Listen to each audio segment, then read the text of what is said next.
Hi everybody, welcome to another Chats with Chaudhry. I'm delighted to be joined today by Mike Easterling, who is the Imaging and MRMS Business Unit Manager at Bruker Daltonics.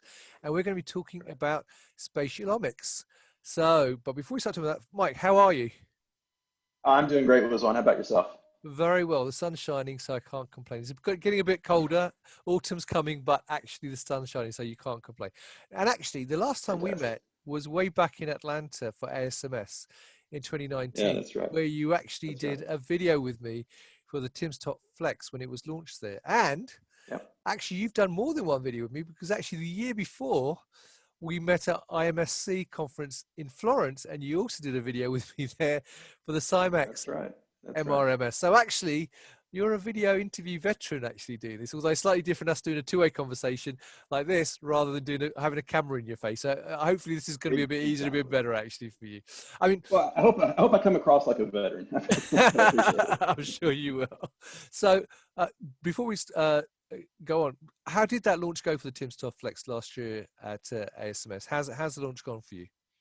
Yeah, the launch, actually, for me personally, I have to say it was very gratifying, because we didn't want the market to sort of get the impression that we were just taking, the timsTOF Pro, right? So our premier proteomics, our premier omics machine, and just slapping a multi-source on the side of it. That wasn't the concept or the idea that we were really promoting. It was the ability to use both sides of that machine to really do the detailed, deep omic studies and combine that with the spatial information that you're getting from the multi side. And so far, that seems to have resonated pretty well with the marketplace. So like I said, personally, that was quite gratifying, because I think it would have stood on its own legs, just because it is based on the timsTOF Pro. But the Sure. greater concept of spatialomics is rapidly gaining attention and popularity. So I think by all metrics, it was a very successful launch. Fantastic. I'm glad to hear that. I mean, hopefully I contributed by doing that video as well. So anyway, so before we start talking about spatialomics, perhaps you can give the viewers a quick overview of your business unit and your role within that. Yeah, so our business unit is mainly focused on what we call imaging, right? So within imaging, we have the concept of spatialomics, but I think at Bruker we're a little bit unique, right? I mean, if you look at other companies, they don't have a single business unit focused just on imaging. This means that we have, a worldwide network of our employees who are imaging experts who are there to help our customers. And we're able to also network, all of these, really important customers that we have working in imaging as well. So, our business unit basically interfaces our users, our customers, with what we have going on internally in terms of hardware and software development. So, we generally manage the marketplace for imaging, MRMS, and spatialomics. Fantastic. So let's talk about spatialomics. So, Mhm. we've been hearing more about spatialomics, both inside and Mhm. now outside the mass spec community. Right. So can you tell me more about what spatialomics is and why it's so important? Yeah, sure. Before I really start to talk about spatialomics, I think it's important to back up a little bit and look at a bigger picture. And that bigger picture is that, look, Rizwan, you, me, my dog, all of these organisms are basically a sum of cellular processes. And so consequently, when we think about disease states, right, diseases are also, cellular processes. So now let's think about the way omics interrogates those cellular processes, right? So omics, proteomics, metabolomics is really fantastic because it provides a deep knowledge, but it provides a deep knowledge about the mixture. So it's a bulk analysis, right? So typically you take some tissue section and you assuming it's tissue and not plasma, and you grind it up, you homogenize it, and then you introduce it to the LC to get your information. Again, deep identification and quantification capabilities, extremely powerful. But let's go back to our concept of being the sum of cellular processes, right? When you think about what is the perspective of people who study biology, people who study physiology, and they think about disease states all the time. What do they look at? And the answer is they usually look at tissues, right? They look at tissues to really define these disease states and try to describe what's going on at a physiological level. So you see a little bit of a gap there, right? So you're doing this fantastic proteomics, and then you want to describe your proteomics in terms of disease physiology. How do you do that? And so we like to think of spatialomics as kind of a bridge that brings these two research corners together, right? And the idea of spatialomics is, you know what, I'm going to take this LC information and then I'm going to interrogate intact tissues. And when I interrogate those intact tissues, I'm going to determine the exact location of thousands of different omics components in relation to these different cells and tissue structures. And that's going to give me real physiological context. And I can apply that physiological context now to my omics studies. And at the end of the day, I think that this really allows real collaboration between people who work in the omics world and people who work in the clinical world. I recently had a phone call from one of our customers who runs a core laboratory. And he told me the story. He says, we've started, since we started doing imaging, we've been able to collaborate with a veterinary school. Right. And this veterinary school is looking at diseases of fetal pigs. And the information that they're providing is absolutely, it's a differentiator in terms of their ability to understand the disease on a physiological level. Look, the veterinary school could have done their own omics studies. They didn't need this core lab, in chemistry to do omics studies. Right. They need the core lab in chemistry to tell them, or to show them the distributions in tissue of these important metabolites and these important proteins that they've been, determining from their omics studies. Where are they? And so this has opened up a collaboration route that they never would have had access to, had they not started doing imaging as part of their core lab program. Right. Okay. So does that answer the question in terms of how traditional omics researchers use spatialomics to drive physiological context into the results, or is that slightly different than when you're looking at that question? No, well, actually, I think there's, it may seem strange at first, but there's multiple ways to do that. So, what I just did is I explained one way. So, we take the omics information and we see, exactly, where in tissue these, these different components exist. But there's another very important way that we can drive that context, and that occurs before the omics experiment, right? So if you think about it, there's several ways, as we just discussed, several ways to get tissues into the omics stream. There's this idea of full homogenization. You take an intact tissue. Inherently, there's a problem with that, right? Because you're probably only really concerned with a part of that tissue. You're only concerned with the disease state. You're only concerned with maybe the interstitial margins or something like that. The rest of it you don't care about. But the rest of it is a liability for you as a researcher, because you're getting all of these chemical signals that really don't have any relevance about what you're actually trying to study, right? There are other things. They're the stroma, they're the blood vessels. They're things that are important from a biological perspective, but not in the context of what you're trying to figure out. So what do researchers normally do? They would say, okay, I'm not interested in the rest of that tissue. I'm just going to take a part of that tissue, which is great, because you want to throw away all those signals you don't care about, because nature is complex. And we don't want to deal with nature's complexity because we'll never figure it out. So they take a smaller part of that tissue, and that's great. The problem is, let's think about a tumor, right? A tumor is not a homogeneous entity, right? It's very heterogeneous in terms of cellular phenomics and cellular structure and cellular processes. A lot of stuff going on. There's little clusters of cells, right? So this is what defines the tumor microenvironment. So as a researcher, what you would like to do is take those different tumor microenvironments and run them one at a time. Well, how do you determine where they are? You can't necessarily do that visually, right? So you can't look at a microscope and say, oh, okay, here's one section, here's the other section. You need chemical or biochemical information. And this is where imaging and spatialomics comes in again. Okay. So what you do is you run this tissue, you look at that tumor microenvironment, and you describe it in terms of chemistry. And then you get very specific boundaries and say, okay, well, here's one region, here's another region, and here's another region. You can extract those individually and then do your omics studies. Right, I mean, okay. Think about it. Manufacturers every year, make better and better mass spectrometers. Why? To give people, more omics information. Why do you need more omics information? Like we said, nature is complex. Let's cut down that complexity, get rid of the things we're not even asking questions about, and just focus on what we want to study. So actually, we've given you an application note, and I believe it's somehow attached to this interview, right?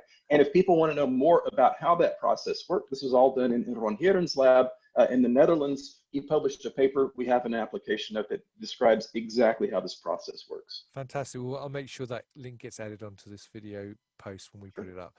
So if we look beyond Absolutely. mass spectrometry and into clinically related fields like research pathology, which are focused on tissue characterization, what does spatialomics offer this community, and how is that different from what we're seeing from spatial transcriptomics? Easy for me to say, I understand that. Right. So how Yeah, does no worries. yeah, so how does that differ though from that?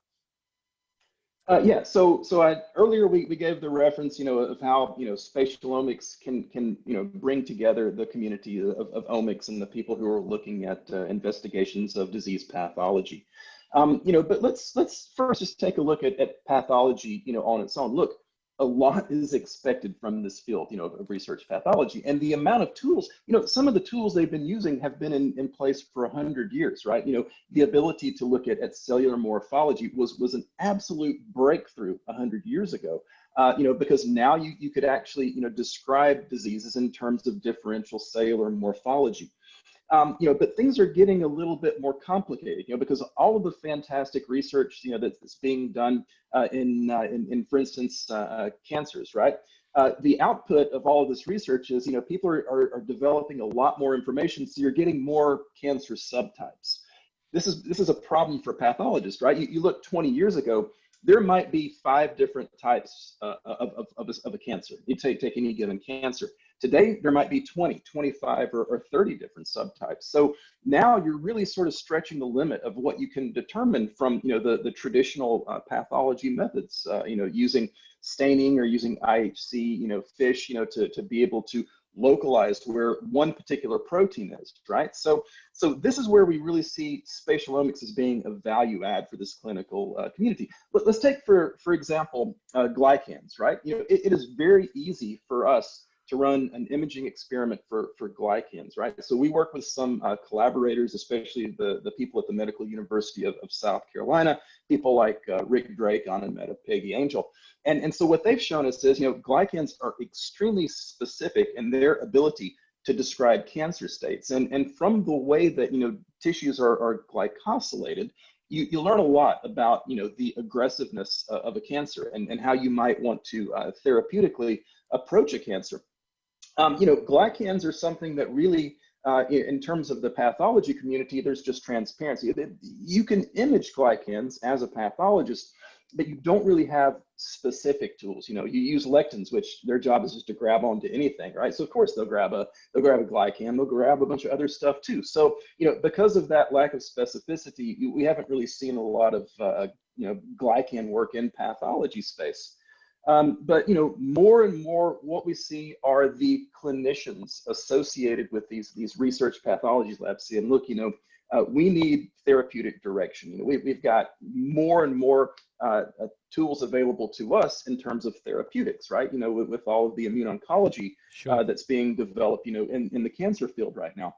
But which one do you choose? And this is what's really difficult, because if you, once again, going back to subtyping, you try to subtype, based on the tools at hand, and you might be able to classify 5 or 6 subtypes, not 20 or 30 or 40. And this is what the clinician needs. And so they're saying, look, we need help with therapeutic advice because we might not choose the optimal therapeutic pathway. If we could have gone back 6 months, we would have chosen a different one. That's where we're trying, we're really, inserting spatialomics as a tool, beyond, just typical clinical pathology stratification. We're moving more to real physiological determination, of what's going on, with a cancer.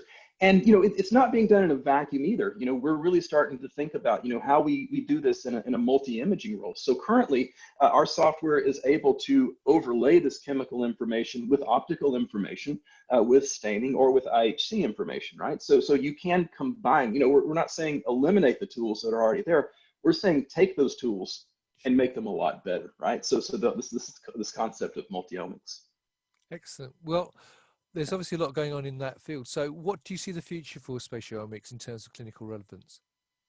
Right. Well, I think, as we discussed, precision medicine, subtyping, maybe even better, stratification than what's being done currently. Certainly, that would be the first reaction.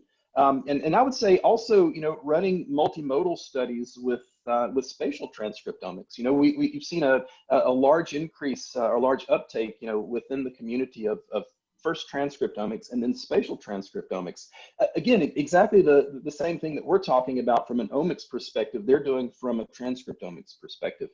And so being able to combine that information, look, spatial transcriptomics is going to tell you, is an expression target there or is it not there? What type of cell is this?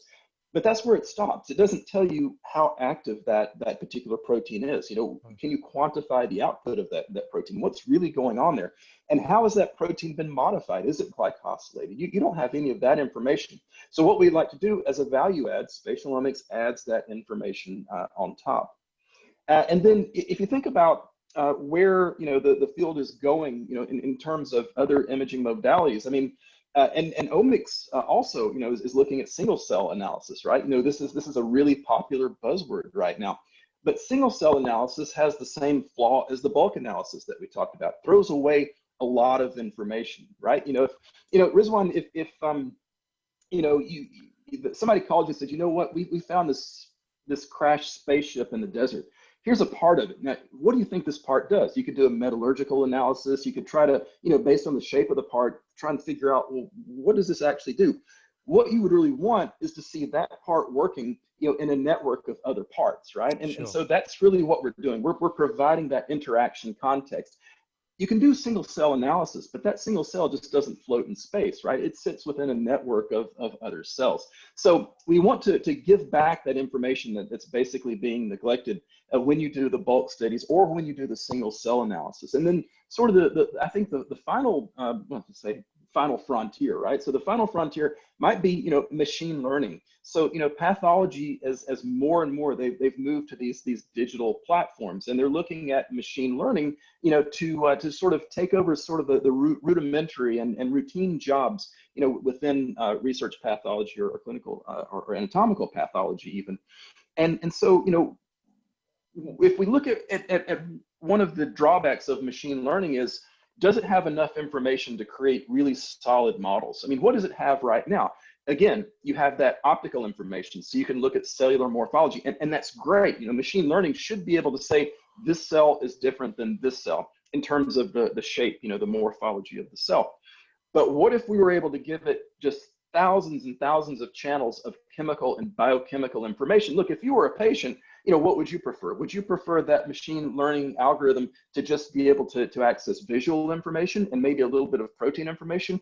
Or would you want it to have, just an overabundance of chemical information with which to make decisions and compare, to established models?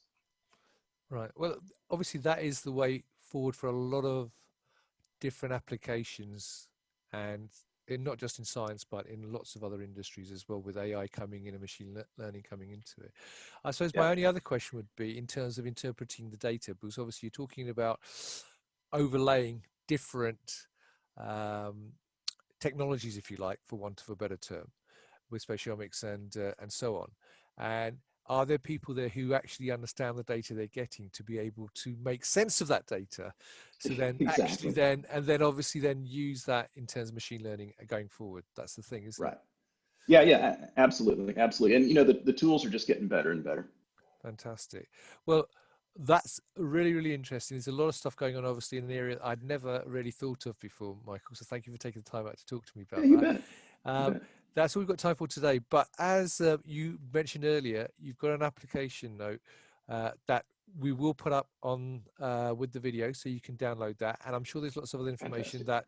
that I will add on to the post. If you've got any questions for Michael, though, please feel free to add them to the comments box below the video, because I'm sure he'll be delighted to answer them and engage with you in that discussion.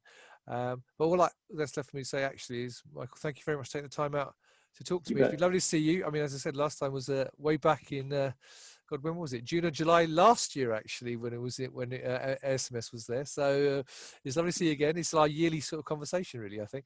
And As always, for everybody else, or stay well, stay safe, and hopefully we'll catch up soon. So lovely. Thanks for your time, Michael. Take care. Bye-bye. Yeah, thank you very much. Yeah, cheers.